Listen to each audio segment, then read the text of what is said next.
Baik, bismillahirrahmanirrahim. Assalamualaikum warahmatullahi wabarakatuh.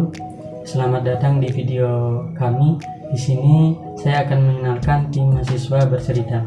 Nah, seperti yang ada di gambar ya, tim kami yaitu yang pertama ada Ahmad Kustula, yang kedua ada Diardo Satria Setiawan Sidabu, yang ketiga yaitu Kahfi Al-Azhar, yang keempat Muhammad Husain Arafat, yang kelima yaitu saya sendiri Muhammad Zulkarnain, yang keenam yaitu Rijak Al-Hasbi Anwar.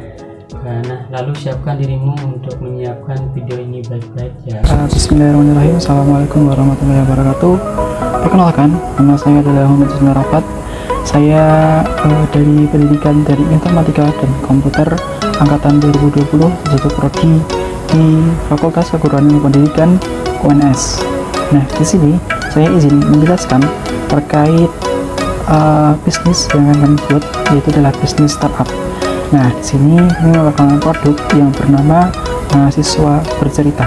Nah, mahasiswa bercerita itu apa sih? Mahasiswa bercerita itu adalah suatu startup yang dimana memiliki tujuan untuk membantu seluruh mahasiswa yang mungkin memiliki masalah, mungkin masalah pribadi atau mungkin masalah mental, yang nantinya akan kami kolaborasikan dengan salah satu komunitas peduli mahasiswa atau komunitas peduli mahasiswa, yaitu adalah teman sejiwa, yaitu komunitas di UNS, untuk bisa kita kolaborasikan sehingga nantinya kita bisa menyelesaikan masalah tersebut. Kebanyakan mahasiswa memang sangat butuh terkait startup ini. Kenapa? Karena ini adalah satu solusi bagaimana mahasiswa bisa memiliki teman bercerita, dan di sini nanti mahasiswa akan diberikan fasilitas berupa konsultasi secara berkelanjutan, sehingga masalah yang diderita oleh mahasiswa itu terkait mental dan juga terkait psikisnya akan teratasi dengan bergabung bersama startup mahasiswa bercerita ini. Seperti itu. Pada komponen selanjutnya yaitu pada Gen Creators. Pada bagian ini akan mendeskripsikan hasil positif yang diharapkan akan diperoleh para customer setelah memakai jasa layanan. Pada saat kami terdapat beberapa hal yang dapat diperoleh customer, seperti menemukan konsultan secara cepat dan tepat sesuai dengan kebutuhan konseling para customer.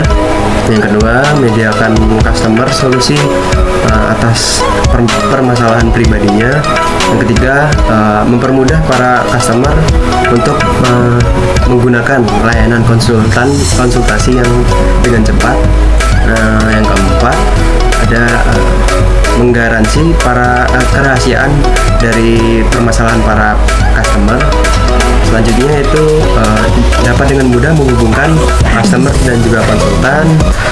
Selanjutnya ada menyelesaikan permasalahan para customer secara efektif.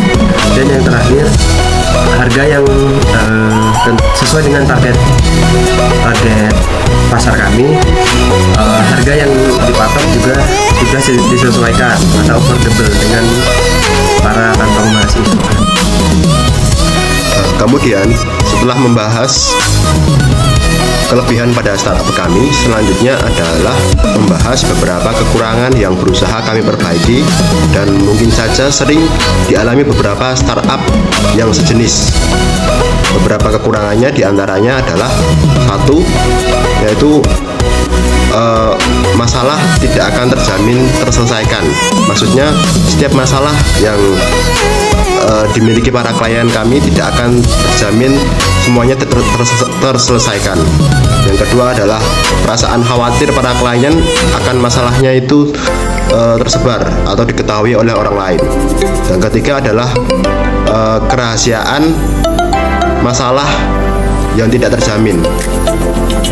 Keempat adalah klien yang menjadi ketergantungan. Maksudnya di sini adalah karena semakin seringnya klien mengkonsultasikan masalah kepada kami, mereka menjadi sering menghindari masalah tersebut dan akan menjadi ketergantungan. Kemudian yang kelima adalah keraguan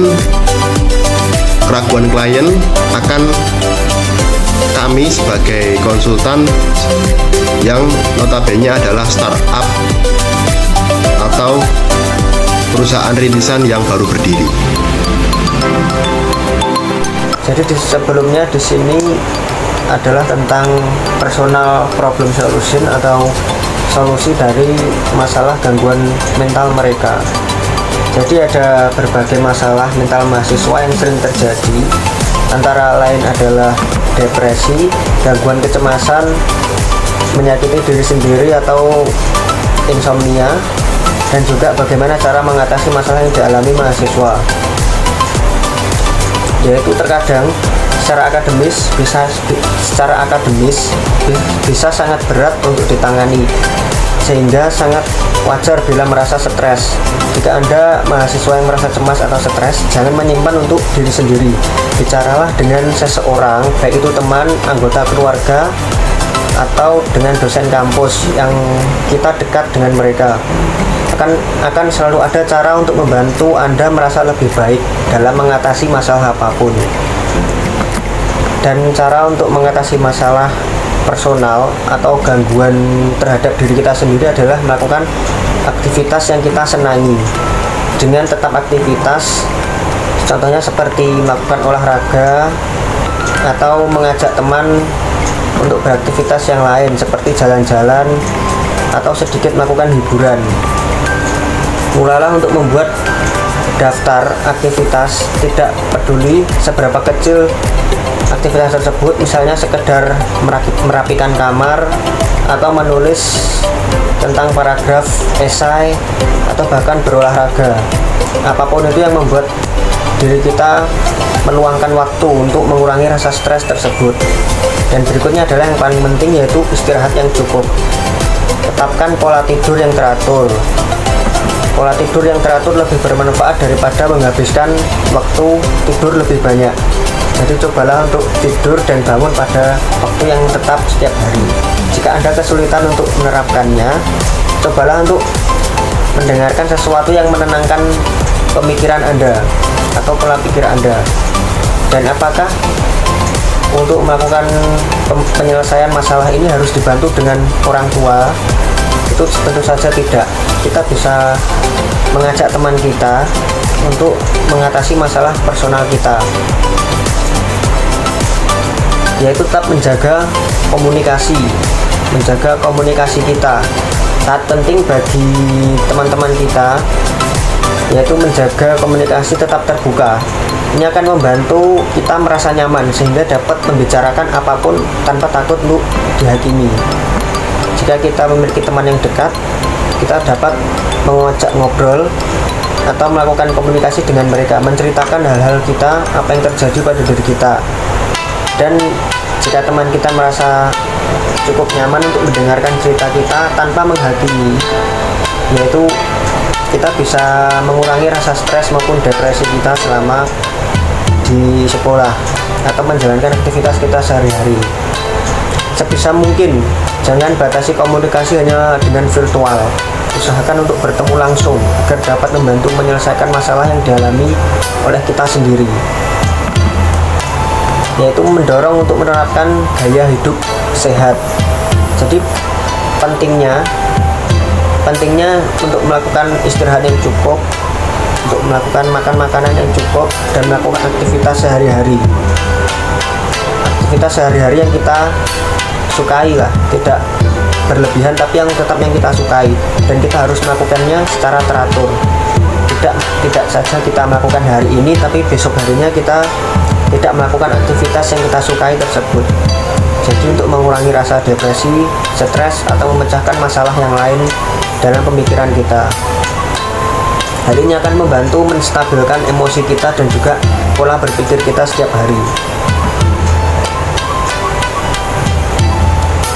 Mungkin itu saja yang saya jelaskan tentang menangani masalah personal kita atau kesulitan kita berpikir.